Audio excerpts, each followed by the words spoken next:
What do I do when I'm broken? When I'm broken, I relish it. That's what I'm gonna do. I'm gonna use it. Because if I'm broken, then I just found my limitations. And until I know what my limitations are, how can I push them? How can I get better? But once I see it, once I feel it, once I see where I was broken, then I can attack that weakness. I can fill in that gap. I can reinforce that breach. If you break, it means it's time to fortify your will to make it stronger. There's all kinds of different ways to break. You can break physically, you can break mentally, you can break your heart, you can break your spirit, and none of those are fun, and all of those are gonna leave a mark. But the mark that they leave can be the mark of victory, or it can be the mark of defeat.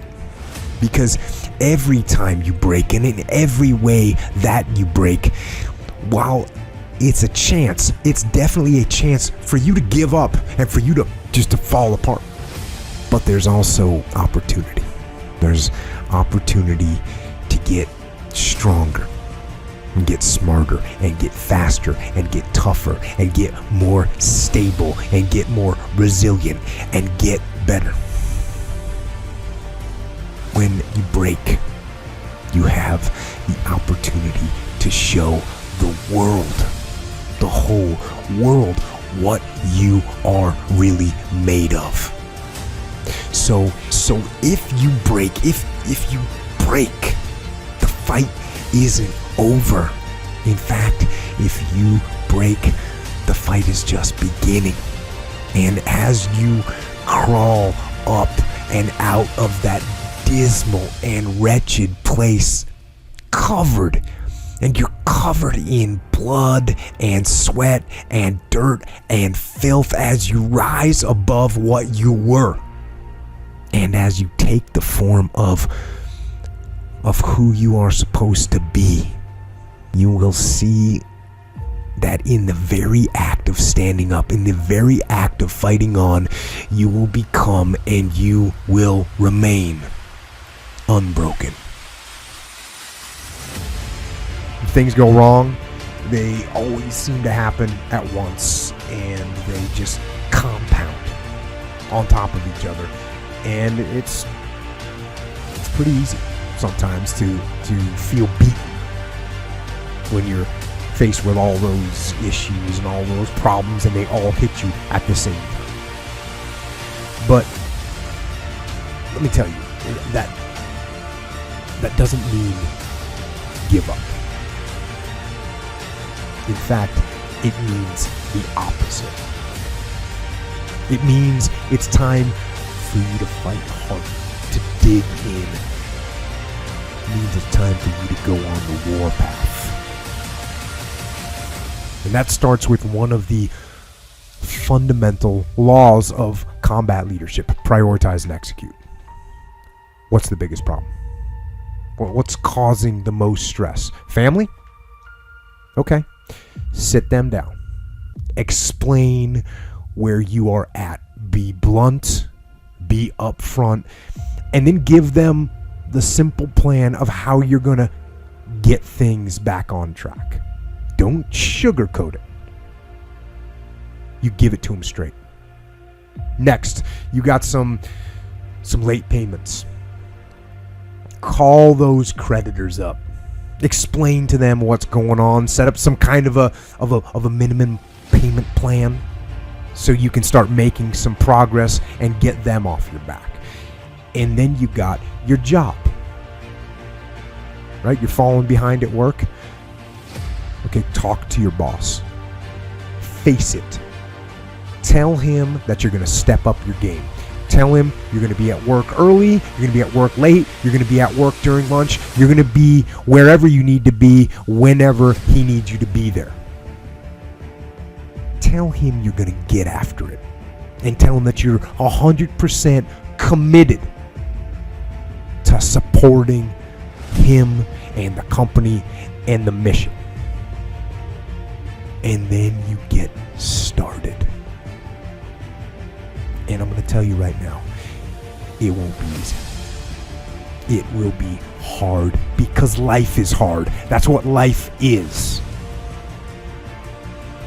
And these challenges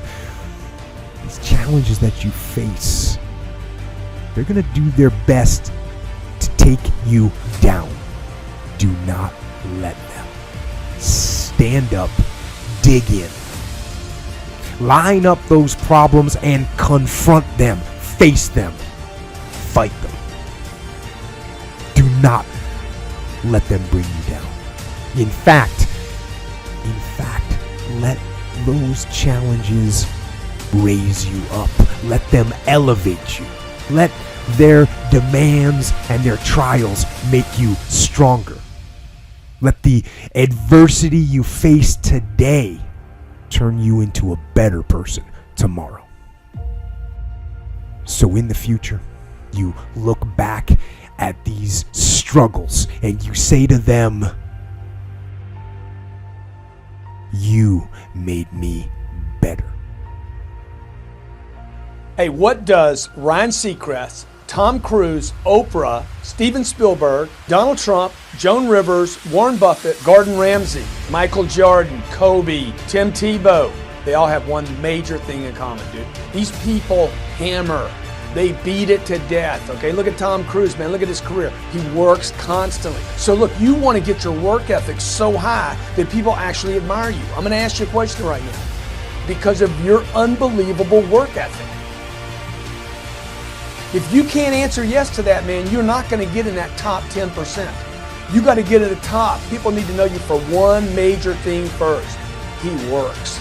He produces. The guy's there every day. The guy's pushing and shoving. Because the truth is, no matter how good your ideas are, how good your art is, or how good your skill set is, if you're not working, man, if you're not vibrating at a frequency that people say, "My God, how does that guy do all that?" If you're not vibrating at that rate, 10x levels, massive action, tremendous work ethic that's just a muscle now, and it's just a discipline in your life, and it's a way, it's a normal way that other people think is abnormal. Look, if you're not working at that level, you're not going to make it. Get your work ethic in, man. It's the American way. Work ethic. What I could control was my work ethic. You've heard me speak many times about outworking everybody, but I think that just feels good when we hear it, but most people don't take it seriously. If you think that I have a little bit of success in my life, I can tell you what I attribute it to. Yes, self-confidence, yes, mindset, visualization, goals, all the things I talk about all the time. Listening skills, influence, energy transfer, how to be happier, all of that stuff applies. When you get to winning, for me, it's come down to maxing out. And what maxing out means is you do one more at least than you think you're capable of. So when you're done, whatever you're doing, whether it's at the gym or phone calls or meetings or in sports, one more shot, one more throw, one more swing of the golf club or the baseball bat, the separator is for the winners, they do one more. I'm addicted to one more. And so I want your mantra going forward to be one more. What does that look like if we're working out? That means when we're in the gym and we say, I'm gonna do 5 sets of 10, I'm crazy. Like I'm a psycho because I want to win. I want to be somebody. I want to separate. I want to compete. And the way I do that isn't with my giftedness, because I wasn't born with a bunch of gifts. And I think gifts are crap. I think for the most part, gifted people struggle in life because things come easy to them. I like that things haven't come easy for me in my life. I like that I don't have natural talents in every area. And maybe you like that about you too. Maybe you've looked at yourself all your life and thought, man, I don't have that natural beauty or that natural talent or this gift for creativity or intellect or humor. I don't have any of those things. But what I got is I will outwork you. And so at the gym, one of the things I focus on, they say it's 5 sets of 10. When I'm at 10, I go one more, bam, 11. If I'm running on the treadmill and it's a 45-minute run, I never finish at 45. I always go one more minute, 46. If I'm at the office and I'm supposed to make 25 phone calls that day, when I'm at the end of the day, I always do one more. If I've got meetings, I always do one more. My mantra for 3 decades in business has been one more.